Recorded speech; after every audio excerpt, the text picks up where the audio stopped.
Welcome to Late Effects of Childhood Cancer, a Canadian Cancer Society webcast. This webcast is generously supported by AstraZeneca and Merck. My name is Lacey Horta. I'm a Cancer Connection specialist and the moderator of cancerconnection.ca. I'm your host. Joining me today is Leanne Brown, childhood cancer survivor and regional director for the National Capital Chapter of the Children's Wish Foundation. Welcome, Leanne. It's so great to have you.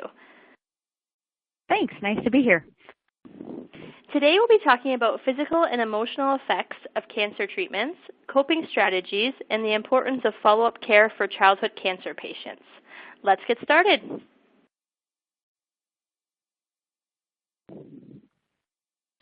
Hello, my name is Leanne Brown. I'm a long-term childhood cancer survivor, and I've been asked here today to discuss some of the late effects of surviving childhood cancer.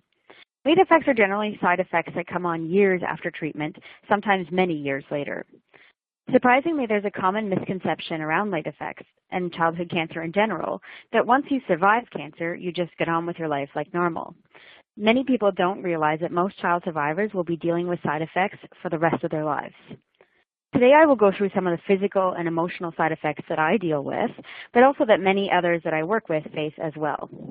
It's a very challenging topic to even attempt to cover, as the lists are quite vast.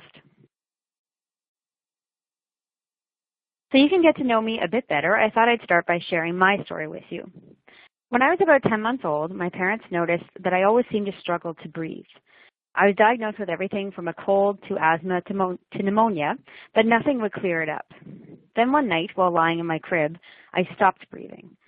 I was rushed to the local hospital where they x-rayed my chest and immediately put me in an ambulance on my way to the Hospital for Sick Children in Toronto. It was discovered that I had a mass about the size of a grapefruit wrapped around my upper spinal cord, and it was bumping into my trachea, which was causing the raspy breathing. The tumor had actually grown so much that when they laid me on my back, it cut off my trachea and ended up collapsing my lung. They sat my parents down in that little room that I'm sure many of your parents have been dragged into, and told them that I had a form of cancer called neuroblastoma. The survival rate of that cancer at the time of my diagnosis was about 5 to 10%. They told my parents that I was unlikely to survive, and if I did, I would be paralyzed because of where the tumor was located. I was rushed into surgery where they removed not only the tumor, but also most of the tissue and muscle around it as well. Back in the 70s, when I was diagnosed, they didn't know what they do now about cancer progression, so it was thought that removing everything around the tumor was a way to prevent it from spreading. I now have a concave in my back on my right side where my muscles should be. The tumor was wrapped tightly around my spinal cord, and surgery couldn't remove it all, so from there I went into cobalt radiation. That cobalt radiation is actually the cause of many of my personal side effects. I never ended up having chemotherapy as the radiation was able to destroy the rest of the cancer. I went into remission when I was about 18 months old and have been cancer-free ever since. I know that often differentiates me from other survivors as I don't actually remember my treatments. It's funny how sometimes you could be an outsider even in your own group. Growing up, I never spoke about having cancer. I would never share my story, and people that I went to school with me didn't know. I learned very quickly when I was young that having cancer was not normal, and that it made me kind of a freak, actually. My friends never knew why I had so many appointments, why I got sick so easily, or why I had all these weird little things happen to me. I went to great lengths to hide my scars, and continued to do this until about 10 years ago. I'll stop sharing family pictures now, but it seemed kind of funny to put point form notes on my story. But as a final note, this is my parents and I in 2009. As you can likely recognize from our yellow relay shirts, we have all had cancer. This was my mom's final relay before she passed away from metastatic breast cancer. My dad has survived prostate cancer and non-Hodgkin's lymphoma, but is currently facing stage 4 lung cancer. Just for reference, I am at this moment almost exactly 39 years past diagnosis. I have spent a lot of my time over the years asking questions, researching, and learning as much as I could about my cancer, treatments, and all the side effects. So let's talk about some of the physical late effects. Super fun stuff. This is actually a really hard topic because I have yet to find 2 survivors who suffer the exact same side effects. The side effects can come from the actual cancer, of course, but can also be largely caused by the treatments used to eradicate the cancer. These range generally from surgery to chemotherapy to radiation. Often these are complicated more by the location of your cancer type. For example, for me personally, my side effects, the radiation to brain would cause very different side effects than the radiation to the abdomen. For me personally, my side effects worsen as I age. This is not terribly uncommon, especially among the first generation of survivors, such as myself. They classify those diagnosed before 1980 as the first generation of survivors. The facts on this vary, but there's a fairly definitive proof that childhood cancer survivors age, at least internally, faster than their peers. The best estimate I have heard is that we age about 63% faster. That means as I approach my 40th birthday, internally I'm about 65 years old. Although this allows for countless jokes on how good I look for 65, the truth behind that is not very funny at all. What it means is that my organs, joints, and so on are deteriorating much faster than they should. For me personally, this is one of my biggest frustrations when dealing with doctors who do not specialize in pediatric oncology. They rightfully look at me and see a fairly healthy 40-year-old, not realizing that inside my body might be going through old age. I think we need to empower ourselves with education so that we can politely advocate for ourselves when we need to. Again, this doesn't mean that everyone will face these side effects. It truly depends on the types of cancers, treatments, etc. that you've had. At first, I considered dividing all these up by types of treatment. However, there are so many overlaps between the treatments, it seems easier to look at the body as a whole. Late effects can come anywhere in your body. If we start at the top, damage to the brain can show up years later as learning disabilities or delays. Statistically, these tend to be more nonverbal skills, such as math, which I wish someone had told my mother. However, they can appear in almost any area. It can affect speech as well, although those are typically more immediate side effects than they are late effects. You can develop headaches or seizures as well. For me, when I was about 12 years old, I started getting what they classified as cluster headaches. It was an extraordinary amount of pain. Thankfully, I outgrew them mostly as a young adult, but there were many tricks to sick kids prior to that to try to control or manage them. If your pituitary gland is affected by treatments, it can cause hormonal imbalances or low levels, as well as delayed growth, fatigue, or even cold intolerance, which is great for Canadians. As we age, our eyes can also age faster than normal, which leads to vision problems. You may not know that there is damage to your eyes until years later, so it's important that you stay on top of eye appointments. It's funny how you get so used to everything being classed as a late effect. I remember a couple years ago when I finally had to resign myself to reading glasses, and my optometrist said, "Oh, that's perfectly normal for your age." And I was elated, not because I had to wear glasses, but because I finally had something that was just normal for my age. I know many survivors who have had their hearing affected, although this tends to happen more immediately and not as much as a late effect. Still something to note, though. For me and many others that I know, teeth are another huge area of concern. I have heard of everything from teeth not having enamel to not forming at all, to having small roots, no roots, twisted roots, falling out, to all falling out, gum issues, constant gums bleeding, you name it. Our poor teeth seem to take a beating from treatment. One of the next things in our body where late effects tend to arise is in the thyroid. For me, I maintain a high risk of certain forms of cancer. Thyroid is at the top of that list, and it is for many survivors. Thankfully, a regular blood test and knowing your body can keep on top of this one. But do be aware of it because those thyroid issues are pretty common as a late effect. I'm trying to be thorough without being terribly boring, so bear with me. With so many variations of late effects, it's a challenge to list them all without being methodical. Another major area of concern for late effects is cardiovascular and respiratory systems. This could be anything from lung damage to heart valves degrading to affecting the rhythm of your heart. This list is fairly long on the late effects in these areas. Most long-term survivors I know have a cardiologist and a respirologist that they see at least semi-regularly. At the very least, your oncology team will generally do a baseline and follow-up test of your lung function to make sure that they are degrading or they're not degrading more than they should. As we age, naturally our lungs will decrease in capacity. So for someone who is already facing a decreased lung capacity to begin with, this is an area of concern. If you're able to, it's usually advisable to do some exercises, make sure you check with your doctor first, to help work your lungs and try to hold on to any capacity that you do have. In extreme cases, I do know survivors who have pulmonary hypertension or pulmonary fibrosis. I know many people with other circulatory system problems as well. I myself have a slight degree of Horner's disease, which causes half of my face to go bright red and hot, and the other half of my face to go sheet white and freezing cold whenever I exert myself. Although this is something I've had all along, it does seem that it presents later sometimes. Certain chemotherapies put you at a higher risk for either lung or heart late effects. So it's best to have a conversation with your oncologist about what treatments you specifically had and what the possible late effects for those could be.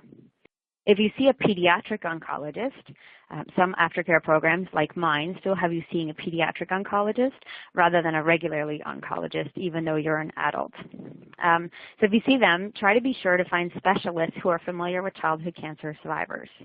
Actually, that could be said across the board. Whenever possible, I try to find specialists, and this is not easy, but I try to find specialists who are familiar with childhood cancer survivors and the effects that come with that. As more and more is pushed to family doctors for follow-up, I try to ensure that I have a family doctor who is also familiar with us, or one who is willing, most that I have found are willing, to be educated on that topic and be in constant contact with my oncologist. It's fairly common for my specialist to communicate with my oncologist.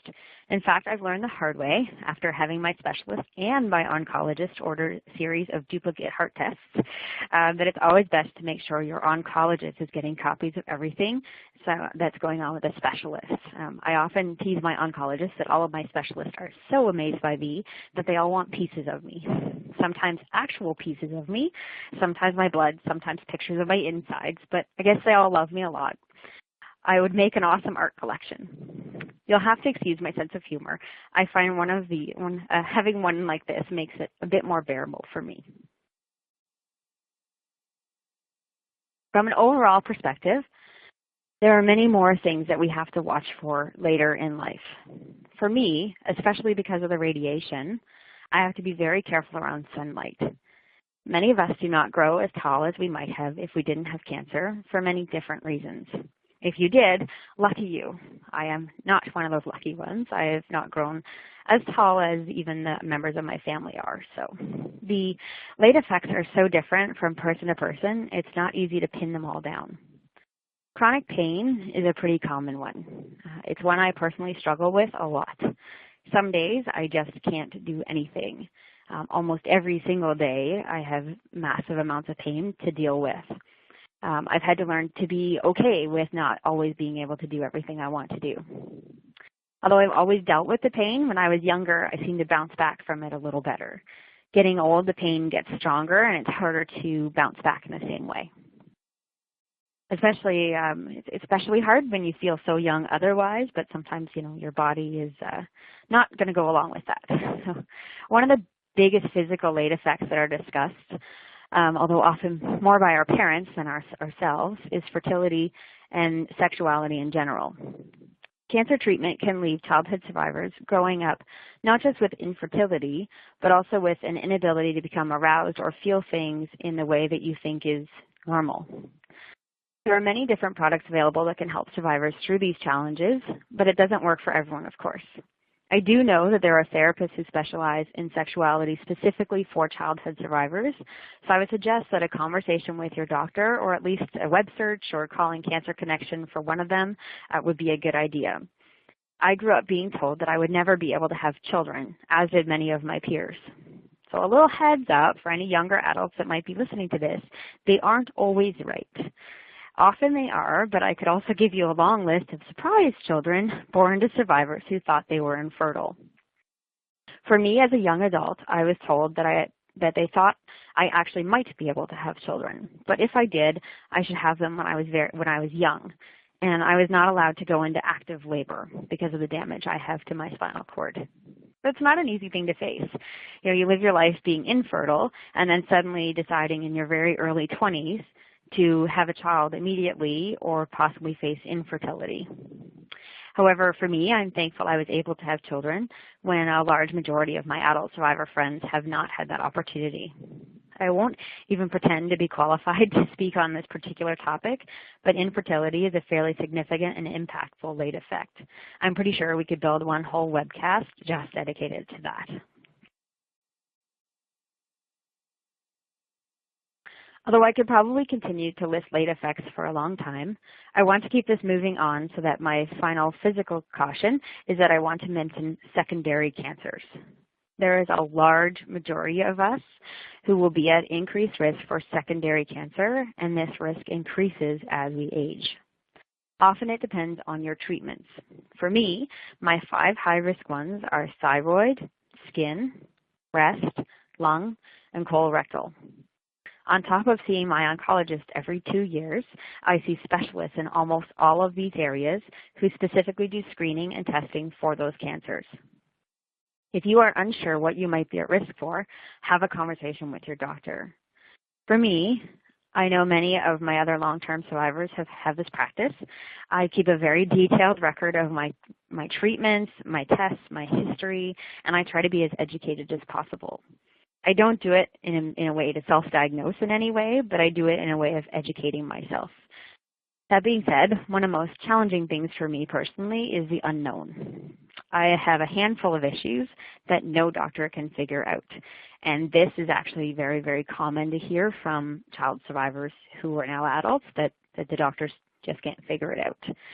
At first, I thought I was really alone with that, but it's nice to know I'm not alone, but it's still a bit of a challenge. So we don't have all the answers, and neither does the medical profession. Sometimes they can't fix us or even figure out what's causing the problem. I once had a specialist say to me, I have 2 long-term childhood survivor patients. You each have completely opposite problems, and I can't figure out either one. We aren't textbook cases. I like to think that we are writing the textbooks. And every generation will be a bit different because of the advances in treatments and the changes that have been made and how that affects late effects. So there's a lot of physical late effects that can happen. To give you an example, in preparation for this today, I posted on my Facebook group of survivors of my specific type of cancer to list their top 3 side effects. In about 50 responses, only 2 or 3 things were repeated. We all had the exact same type of cancer, and yet we have completely different late effects. So imagine trying to take in all those different types of cancers. If I missed yours, I'm not surprised. Really, I think what's important is that you're being followed up, you're getting your screenings done, you're being politely proactive, and you're knowing your body and what's normal and what's not. Physical side effects often cause us many challenges. My area of passion, though, and especially lately, has actually been the emotional side effects, as well as some of the mental late effects. It's an area that we really aren't good at talking about. And until recently, nobody really knew that the emotional late effects were a thing or were something that they should be worrying about and studying. The 3 areas that many of us struggle with from an emotional standpoint are relationships, survivor guilt, and survivor burden. Maybe you haven't heard the last of those 2 terms before. I promise I will explain them more in a moment. For me, I am far from being a relationship expert, but to at least open the conversation about it, relationships can cause a lot of challenges. This comes up a lot when I'm talking to survivors. So whether or not you want to call this a late effect, I guess that's up to you. For me, who survived as a young child, it does feel like a late effect. It comes up in almost all conversations I have, like I said, with long-term survivors. Things like, when is the right time to tell someone that I'm dating that I had cancer? Do I have to tell my partner about cancer? Or, how do I have a conversation about my inability to become aroused naturally? Or when do I tell the person that I'm dating that I can't have children? Is that a conversation for a first date? Probably not. But it's hard to know when all those things are the right time to talk about them. I wish there was a right answer. For me, it's been different in different relationships. Now, as a longer-term survivor, I have different questions. How do I tell someone that I may not live as long as the average person? How do I address how many doctor's appointments I have? How do I burden someone with what could be an enormous amount of care for me? I wish that I could tell you I have all the answers, but I don't. For me, it's still something I struggle with. But I do think it's something that we need to talk about more and empower ourselves about more. So I started this off by telling you about my diagnosis story. Now I want to tell you what happened to me years later. As I mentioned, I grew up never talking about my cancer. I didn't know any other survivors because I had lost more friends than I could count when I was young. And by the time I hit my teen years, I was really struggling emotionally. I finally went to a camp for children with cancer, and for the first time in my life, I felt like I belonged. For me, it was life-changing, both good and bad. So I started being a lot more comfortable with who I was, but I also lost someone that made a huge impact on me at camp. He passed away the winter, and it hit me in a way that the others never had. He was the first time that I felt the full breadth of what I now know is survivor guilt. For years, I had kept those feelings to myself every time they hit. So another time, I'd lose someone and I'd feel that guilt again. I lost my baby cousin to rhabdomyosarcoma, and I had to look her dad in the face and see that look in his eyes. And if you've seen it, you know the look, that look of why.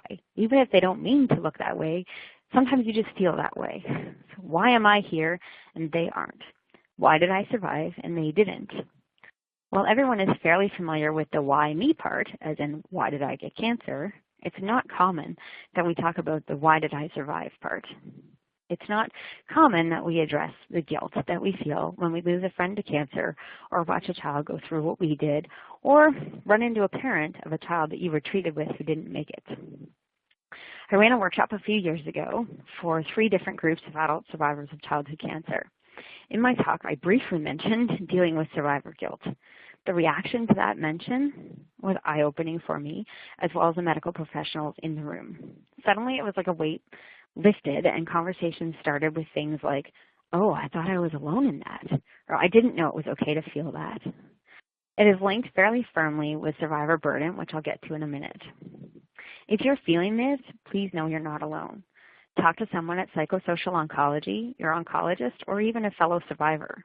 For some reason, many of us don't feel it's okay or normal to feel the survivor guilt or burden. It took me years to get to a point where I could come to terms with my guilt.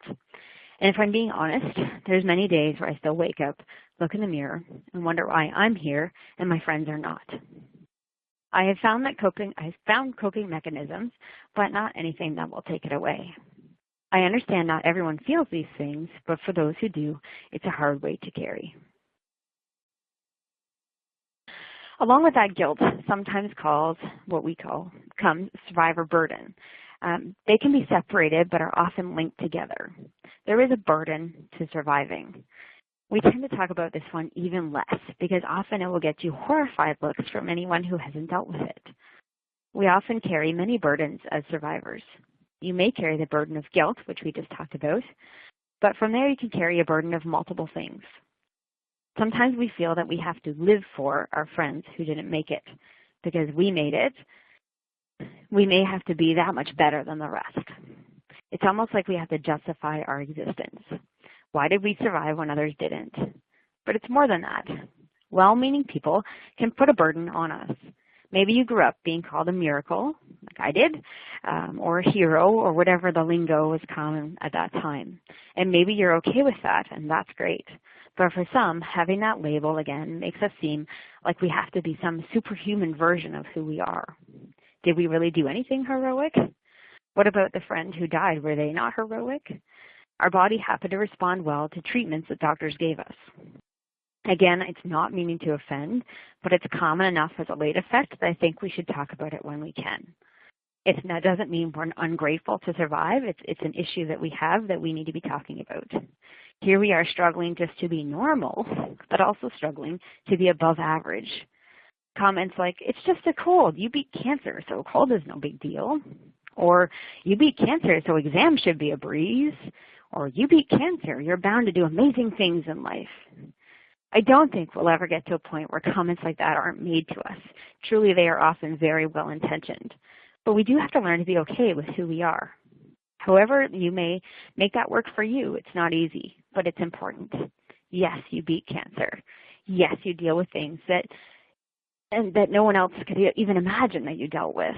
Does that mean that nothing else in your life can be hard? No. So again, if you're feeling this way, please speak to someone. There can also be a long list of mental side effects that come on later in life. In some cases, research is still being done in these areas, so I don't want to say that one is definitively caused by the other, but it's just something that we should be aware of and be speaking to our doctors about. Some of the common ones I have heard are having ADD or ADHD, post-traumatic stress, and sometimes that's for our parents too. Dealing with anxiety and depression seem to be somewhat common. So even though many of us, go on and live fairly normal lives, these things are underlying and we should be addressing them. So as I mentioned before, please, if you're experiencing any challenges with your mental health, it's really important that you speak to someone and know that you're not alone.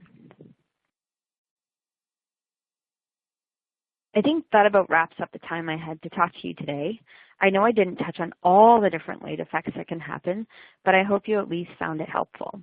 I want to stress again the importance of being followed up regularly. Although it varies by person, it's also fairly common to be still seeing an oncologist on a regular basis.